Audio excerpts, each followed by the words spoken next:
C'est en fait que le Cameroun sera indépendant le 1er janvier 1960. Mais il s'agit d'une indépendance nominale et non d'une indépendance effective. Or, l'Union des populations du Cameroun, d'accord avec le peuple camerounais, revendique l'indépendance effective. On savait qu'un grand homme venait de disparaître et que c'était un coup dur, n'est-ce pas, pour la résistance camerounaise. Lui n'est intéressé que par le combat pour le pouvoir. Il n'accepte aucune élection. Ahidjo, le nouveau président, est un pur produit de l'administration coloniale et tout laisse penser que la France a encore ses deux bottes au Cameroun. La personnalité d'Ahidjo est une personnalité qui a été choisie par les Français. Elle n'incarne pas un choix politique de la part des Camerounais en tant que tel. Donc il apparaît véritablement comme une personne parachutée là pour servir les intérêts français. Mais au même moment débarque au Cameroun un nouveau haut-commissaire, Pierre Messmer. C'est une journée noire pour Moumié. En effet, Pierre Messmer réussit un coup de maître. Il transforme la plus grande victoire de Moumié en une défaite cinglante. L'ancien ministre de la Défense et Premier ministre se souvient de sa mission de haut-commissaire. J'ai tout de suite dit que la France acceptait l'indépendance du Cameroun et la réunification du Cameroun français avec le Cameroun britannique. Ce que personne n'avait osé dire avant, parce que ça faisait pas plaisir aux Anglais. J'étais le premier qui a osé le dire. Et alors, à partir de ce moment-là, l'UPC s'est trouvé dans une situation extrêmement difficile, parce que c'était ses revendications.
Félix Moumié naît ici en 1925 à Fumban au Cameroun. Pendant longtemps, c'est l'Allemagne qui a fait sa loi au Cameroun. Échanges commerciaux avec l'Europe, déportation d'esclaves, mission catholique, la parfaite panoplie du colon de l'époque. Mais depuis la Première Guerre mondiale, la Société des Nations a pris de grandes décisions. L'ancêtre de l'ONU, la SDN, a retiré le Cameroun à l'Allemagne et l'a partagé aux winners. Un grand morceau pour la France, un plus petit bout pour le Royaume-Uni. Félix Moumié, bien avant d'être empoisonné en Suisse, grandit au Cameroun. Il fait ses études au Congo et au Sénégal, en mode Erasmus de l'époque. Sauf que sa famille est plutôt pauvre. Et ses études, il se les paie tout seul, en travaillant comme domestique. Quand il rentre au Cameroun, il a 22 ans, il est déjà médecin diplômé, plutôt brillant à l'école, Moumié. Il est immédiatement affecté dans une petite ville qui s'appelle Lolodorf. Dorf comme village en allemand, c'est bien la preuve qu'ils sont passés par là. La même année, il fait une rencontre importante, Ruben Umniobe, un dirigeant de l'UPC. UPC comme Union des populations du Cameroun, un parti politique qui ne veut qu'une chose, l'indépendance. Renvoyer les colons anglais et français à la maison. On est en 1948. Félix Roland Moumié a 23 ans et il rejoint l'UPC, c'est là que tout commence. Toujours à Lolodorf, il rencontre Marthe, sa future femme. Elle a 16 ans et se forme comme infirmière. Elle est Boulou, il est Bamoun, deux ethnies différentes au Cameroun. Ça rend le mariage un peu plus compliqué, mais ils finissent par convaincre leur famille. Il a travaillé ici, à l'hôpital à Kentini. Sa spécialité, c'était un chirurgien. Il a fait la chirurgie. Il était chirurgien. Et il a travaillé là, l'étage là, la dernière porte en haut. Il vient au bureau le matin. Et puis midi, il rentre à la maison. Et puis, bon, dans la soirée, il peut aller au quartier, parler de l'UPC. C'est-à-dire partager le temps entre le travail et la politique.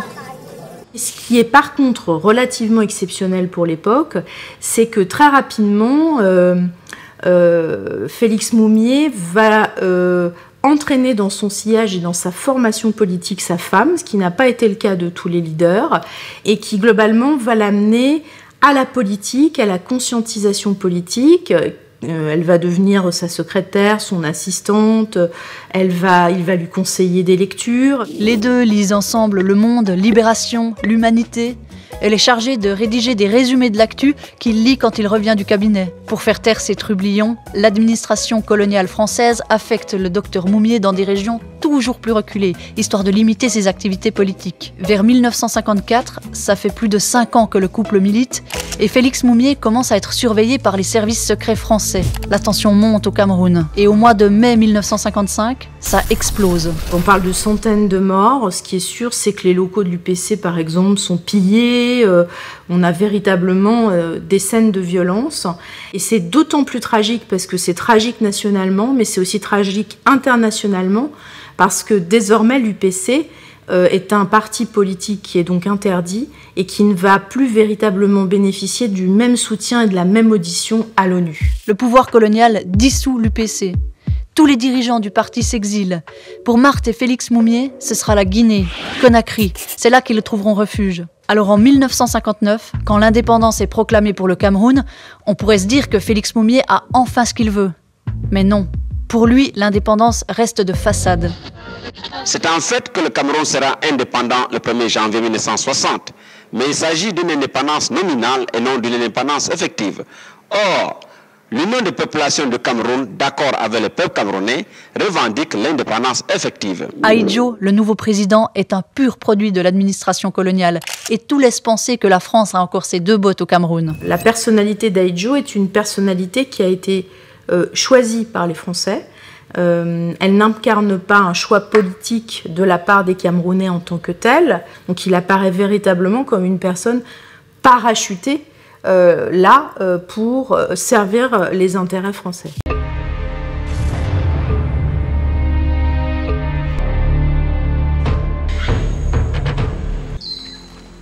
Ruiner l'économie d'un pays, armer les opposants d'un président élu. La France est capable de faire encore plus pour défendre ses intérêts. Au Cameroun, c'est d'un assassinat politique dont elle va se rendre complice.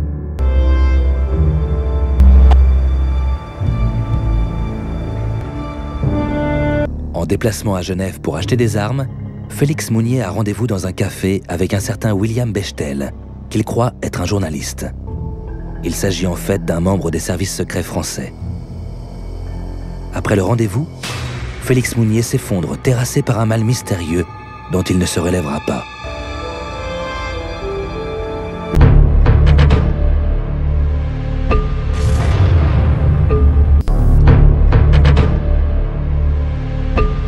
Vous dites « avec notre accord ». Est-ce que ça signifie que la France peut être complice d'un homicide? Qu'en pensez-vous du passé de la France? Qu'en pensez-vous de Richelieu? Hein? Il y a des moments, vous voyez, si vous voulez, où la politique passe avant la morale, hein, à mon avis. Im Leben der befreiten Völker Afrikas.